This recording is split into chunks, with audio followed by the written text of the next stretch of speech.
guys, it's Warzone, and welcome back to another episode of my F1 2019 career mode. This race, I believe, is for the French Grand Prix, so the Paul Ricard racetrack. Does not look like we have enough resource points to do any upgrades at the start of this episode, so let's get into qualifying.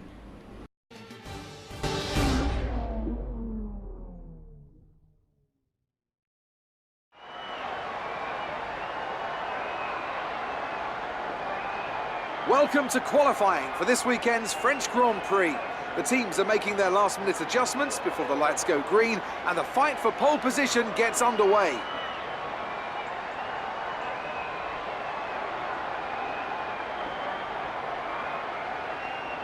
So then, Ant, it's another Grand Prix weekend, another exciting qualifying session ahead of us. What are you going to be looking out for over the next few minutes? The first question is going to be who can avoid making mistakes.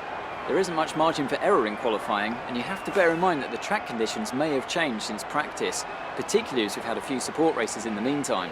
If the brake bias settings, for example, don't take this into account, it's extremely easy to lock up a front wheel and cause a flat spot. Just like that, your lap's ruined, and you've wasted a set of tyres to boot.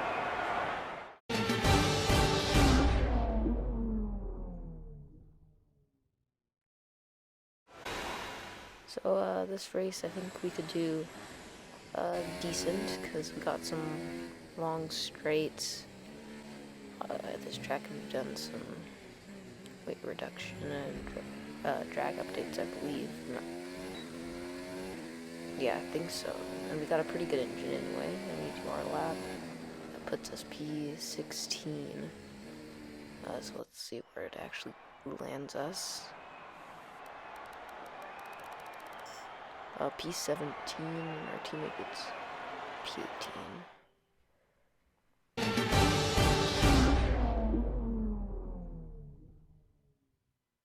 Hello and welcome to the Circuit Paul Ricard, current home of the French Grand Prix, an event dating all the way back to 1906. It's been held at many venues over the years, with famous moments from Dijon and Manicourt the feature of many a highlights reel. And let's hope we see more of those in the race today. A lap of Paul Ricard then consists of 15 corners and a total length of around 3.6 miles. Drivers will need to position their cars carefully on the exit of the flat-out turn 10, ready for the double apex right-hander at 11. Watch out for potential overtaking action at the end of the start-finish straight and into the heavy braking zone of turn 8. Joining me for the Grand Prix once again is Anthony Davidson. We should talk about Williams. They haven't had any retirements in the last 5 races. What do you think that says about the reliability of their car? It's a good statistic for sure, as it demonstrates not only mechanical reliability, but consistency from both drivers as well. These are 2 of the first boxes you have to tick for any successful season. With the race minutes away from starting, here's what today's grid rundown looks like. Lewis Hamilton lines up on pole position, and starting alongside him P2 is Sebastian Vettel. Looking at the rest of today's grid, we have Bottas, Leclerc, Max Verstappen, and Gasly, Hülkenberg, Perez, Stroll, and Carlos Sainz. Weber, Norris, Kevin Magnussen, and Ricciardo, Butler, Albon, Williams, and Roman Grosjean. Russell and Kimi Raikkonen finishes off the grid. Now it's almost time to lights out, so let's go down to the track.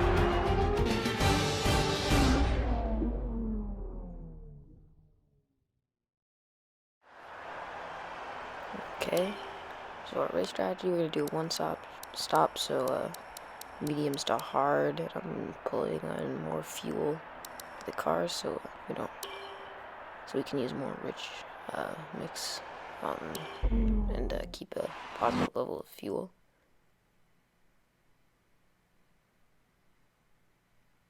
Oh, what happened there? Oh, okay, so I guess so we have a corner there, we go to the 5 red lights, and they're out, and we get a pretty good start compared to Albon, but he does pull away. Grosjean splits both of us. We're going to go 3 right into the first, and George Russell on our inside, but me and George Russell both dive bomb. I get into the 15th, he gets into the 14th, with a big dive bomb from the first turn. and he looks on a move for the cars ahead, but doesn't make it work. I dive bomb Russell, and Norris and Hulkenberg going side, or Ricardo, going side by side. And I just dive to the inside. Both of them get the position. We're up into P12 already, and it's really good so far. And the car ahead is Lucas Weber, F2 teammate. He's in P11, but Ricardo's gonna fight back on this back straight here. And he edges ahead of us for a little bit there, and then we zoom around the outside in the braking zone and keep the position. Looks like Weber is kind of pulling away from us a little bit, so hopefully we can close up and make some moves on him. We get a little loose going to that long right-hander. But Ricardo is staying pretty close to us right now.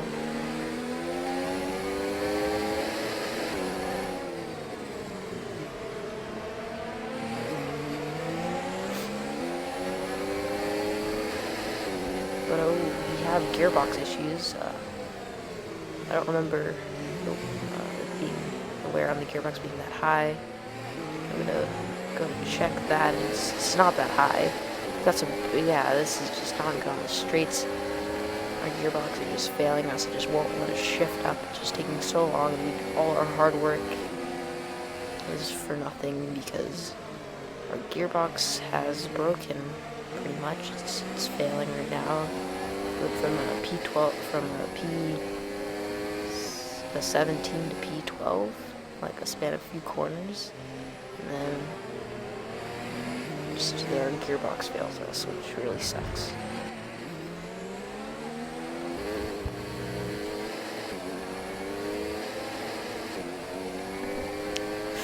And we just go really wide through to there now on this straight. We're just gonna get past. It looks like Raikkonen hit us in the back a little bit.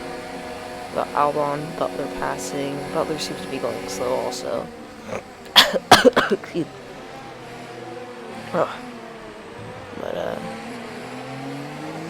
Yeah, Butler, yeah, something's wrong with Butler because we were able to pass him. Something's not right with him. But he just goes past us very easily, and it seems like this is just going to be a really horrible race with this gearbox issue. But yeah, something's wrong with Butler. He's really, really slow, so we might be able to get P19. Oh yeah, that gearbox is just not good. It's really unfortunate, because I think it's only at like 70% or something. It's not that high. Or 84, I think, yeah. That's not that bad. And it's already having a failure, so that's a note for the future. Just take the penalty. It's not worth it. I was just hoping it, because you have to take the gearbox like 6 races, and we're on lap 3 now. And I think the gearbox has fixed its stuff, but as I was saying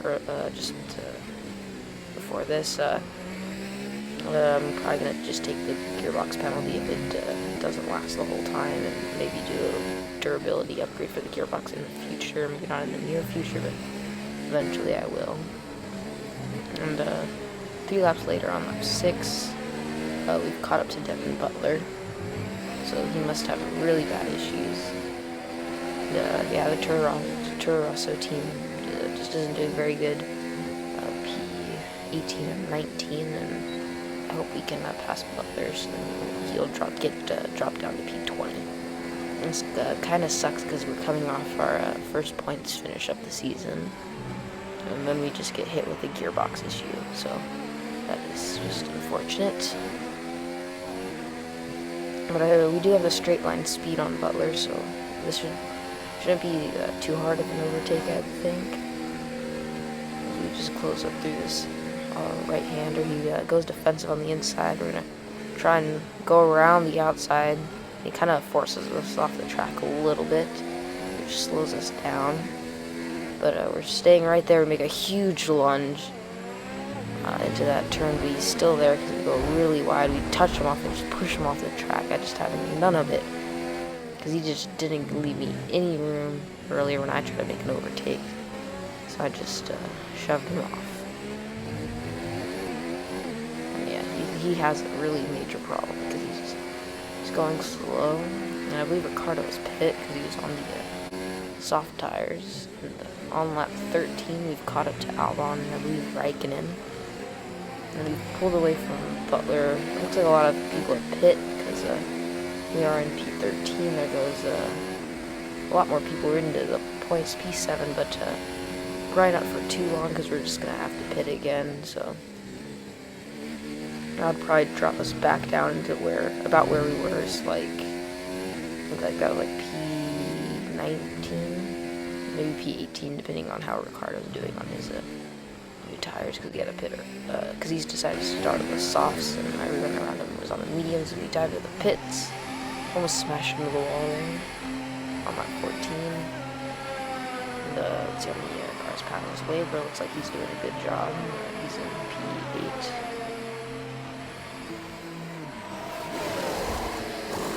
And another fast pit stop was at 1.818. A lot of fast pit stops this season. So we're actually in P16. Stroll. Oh, Stroll actually pit right behind us, I think. Or he was just like coming down the straight. So we are in P16. So we gained a couple positions in the pit stop phase, which is pretty good. And I really hope the gearbox issues don't come back, because this wouldn't be a bad finish to finish in P16 with the issues we've had.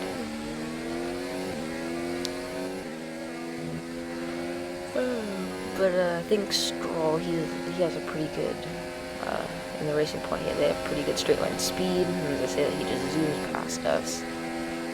And we might make a dive bomb here. No, we don't have, we're not close enough, but we gain a lot in the corners and the braking zones.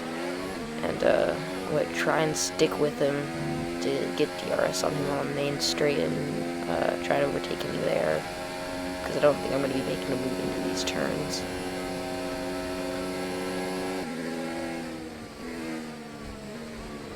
We get really, really close to him in the braking zone. Get on the curb a little bit, that would slow us down. I look to the inside, he closes the door on us, so we can't make the overtake there. But I think we're close enough for DRS to go a little wide into the corner and try and get a little wider line and straighten out the car sooner than Stroll so we can get a better exit. And we get DRS. Staying in Stroll's slipstream, he goes really defensive on the inside. We're going around the outside, and we're able to complete the move there into the first turn and get back into P16. But Stroll, he's going to go to our inside for this next turn. I'm going to go side by side in this little chicane, and we're really slowing each other down here, but I'm able to stay ahead. I leave him the room on the inside, and maybe I should have let him go, because now he's going to have DRS on us on the on the very long back straight.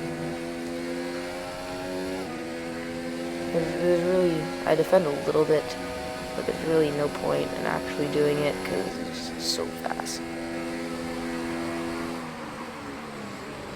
We're able to catch back up in the braking zone, and in this turn there off the back straight, we're able to get back into P16. Some hard fighting here.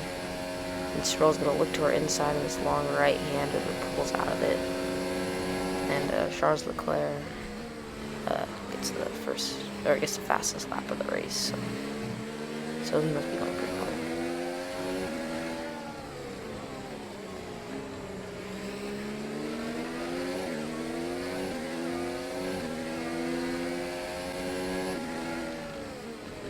Our main focus here right now is probably just going to try and catch up to Grosjean in P15 and stay ahead of Stroll.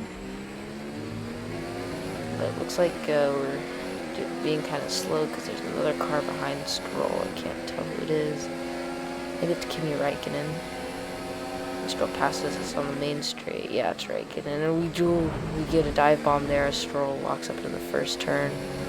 And take position back. Oh, we're actually at P15, so maybe a couple cars pit or something. And George Russell's ahead in P14. So he's doing pretty good this race, I would say.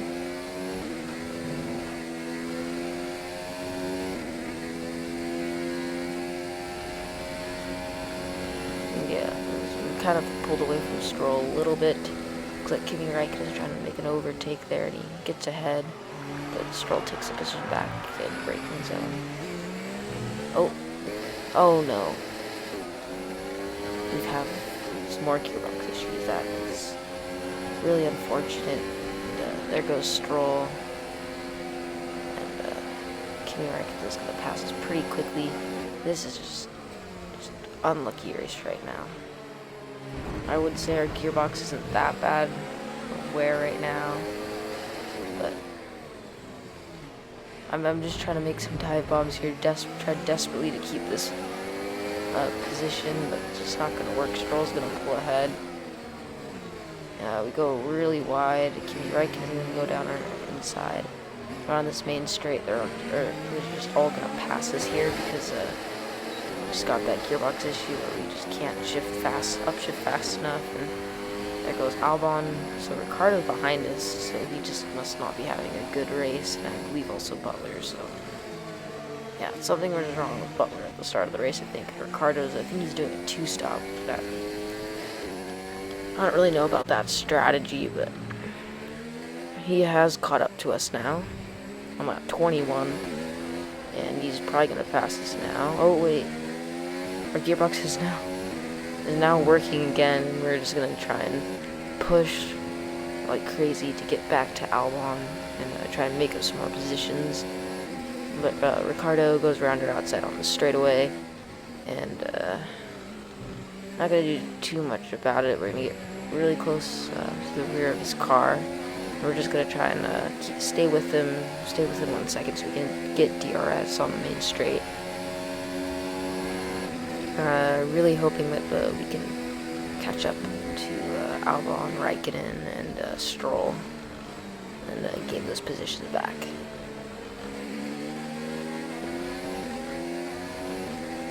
Yeah, Ricardo. I don't think he's having the best races down in P18, not what he's hoping for in his new Renault car. Same with Butler. He's also dealing with some issues. He's just way off pace. Got to lap 24. There's yellow flags, and there's a car, some engine problems at Stroll. I think he has some mechanical issue or engine failure. I believe, yeah. That is unlucky for him, so he's the first retirement of this race on lap 24. And we cut to the last lap, and Ricardo looks like he's overtaken Albon in P17. We're not able to catch them, but I really did try and go as fast as I could, but just could not make up the time we lost because of the gearbox issues, and we finished the race in P18, which is not that good, but what can you do with the issues?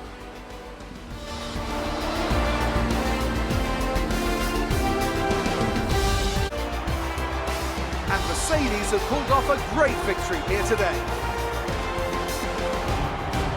Talk to me, Ants. What was it that set them apart from the competition today? I really feel the track layout combined with the track temperatures we saw today suited their car. These cars come alive when the tyres are just at the right temperature, and the driver did a great job managing that as well. They just look so comfortable out there. It's like anything, it always looks so easy when it all just clicks. Approach the podium for the victory celebrations. A real team victory today. Everybody played their part. Congratulations then to Mercedes, your race winners today.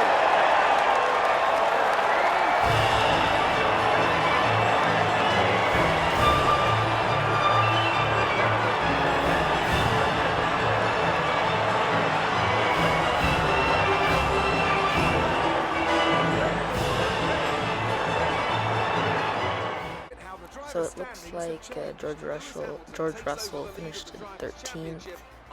Hamilton won, then Bottas second, Leclerc, Vettel, Gasly, Verstappen, Sergio Perez in the Racing Point, Hulkenberg, in the Renault, Carlos Sainz, and then Lando Norris. It looks like Perez was the best of the rest. And it looks like we'll converge on a bunch of people in the points because of this finish. And it really looks like Perez is carrying Stroll. He's scoring lots of points. I don't think Stroll scored that many, but George Russell did get driver of the day, which is really good for him, I guess. Still leading the rivalry, but just barely. Get some resource points that we can use to upgrade the car.